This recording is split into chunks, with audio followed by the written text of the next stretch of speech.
just want to speak to the young brothers out here.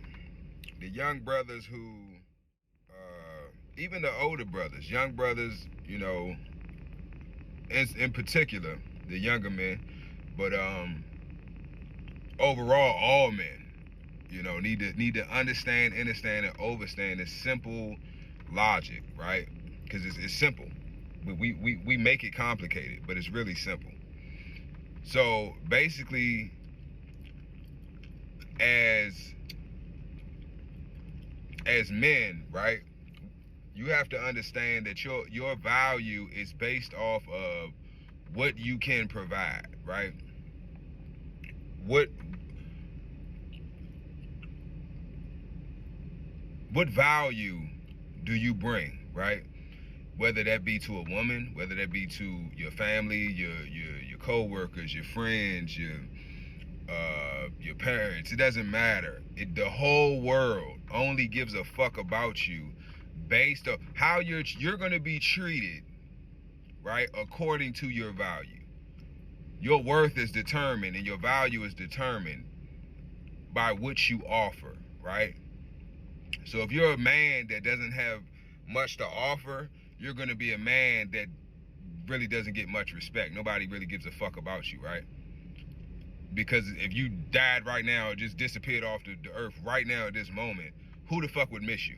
Who would not know what to do with their life because you did so much for them and you were so much of a value and you had so much value in their life and so much influence and so much, they had so much dependency on you that now that you're no longer in their life or you no longer able to provide whatever you were providing, now they don't know what to do with their life. They don't know what to do with themselves. Who can say that about you?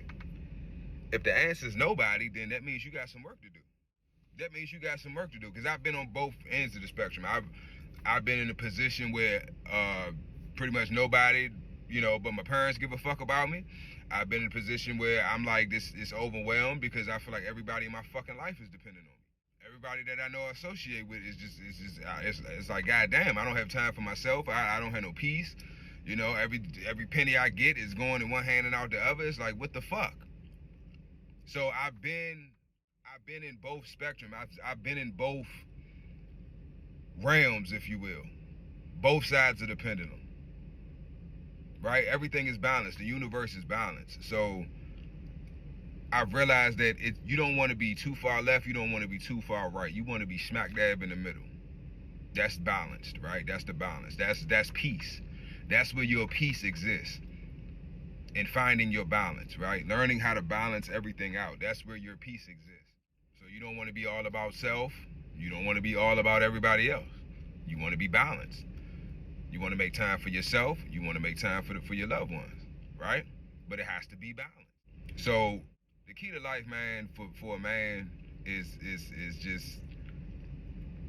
really that. Finding your balance. Because once you find your balance, now you have peace. Now you have peace. That's literally your peace, your balance, your balance is peace. I've realized that. And I've been through a lot. I've been through a whole hell of a lot. I've had good times, bad times, but I take it all in stride. I take it all of it. The good, the bad, the ugly, everything. All of it. Because I feel like there is no bad. It's all good. Even the bad shit, even the trauma, all of it. Because by me going through that and surviving it, right, and not letting it break me, and still being able to view and analyze that situation or that experience and be able to take something positive away from it, that's wisdom. Because it's the experience in itself is not good or bad, it's neutral. I determine whether this experience was traumatic or whether it was a joyous experience. Because two people can go through the same situation, right? And one may view it as a bad situation, they didn't like the experience, or somebody may view it as a good situation, they love the experience. For example, my first, sexual encounter may be just, oh my God, it was the best thing ever. But the next man, he might had the same experience with a woman, but it wasn't the same for him. His experience, he didn't have the same perspective that I have you know, with his first sexual partner. So whatever the case may be, but it usually lines up with prior experiences. This is why it's difficult for people. This is why I don't think that a person can ever truly change. This is why parenting is so fucking important. I understand, overstand, and understand that for the rest of my fucking life, I am going to be battling myself, or what we call our demons. But all your demons, you don't want to know what your demons are? Your demons are negative characteristics or attributes of yourself that you have inherited from your parents. And since I'm a man, all the negative characteristics and attributes and personality traits that my father did not, he refused to fix about himself, he is now gifted to me, right? I have inherited all of that, whether I want it or not. And I say that because he is my foundation. From birth, this has been the only, my first and only from childhood example of what a man is. Through his actions, fuck his words, through his acts. What do I see him do daily? That's what I'm going to emulate. And I do it. I catch myself all the time. The older I get, I'm like, damn, I sound like my father. Damn, that's the shit that he used to do. Damn, I'm rubbing my knees and fucking, they even laugh like this nigga. But what the fuck else would you do? I came from this nigga nutsack. What the fuck? I am him. Good or bad, I am him. So by me understanding this now, it's like, wow. So in order for me to not pass on these generational curses to my son, I'm going to have to take this shit to the grave because I can't change it. This is my foundation. I can't redo my foundation, right? So I can only, what? What can you do? If your foundation ain't sound, right? That means you can just, for the rest of my life, I'm going to be building. It's going to come tumbling down and got to keep rebuilding for the rest of my fucking life. Because I cannot change my foundation. I can't start over. I can't say fuck this foundation and go build a new one and start building on that.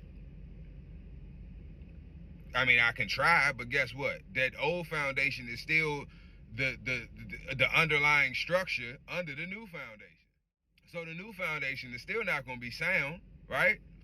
Structurally sound. So once I start building upon that, I'm going to have the same fucking results. Because it's not really a new foundation. It just looks like it.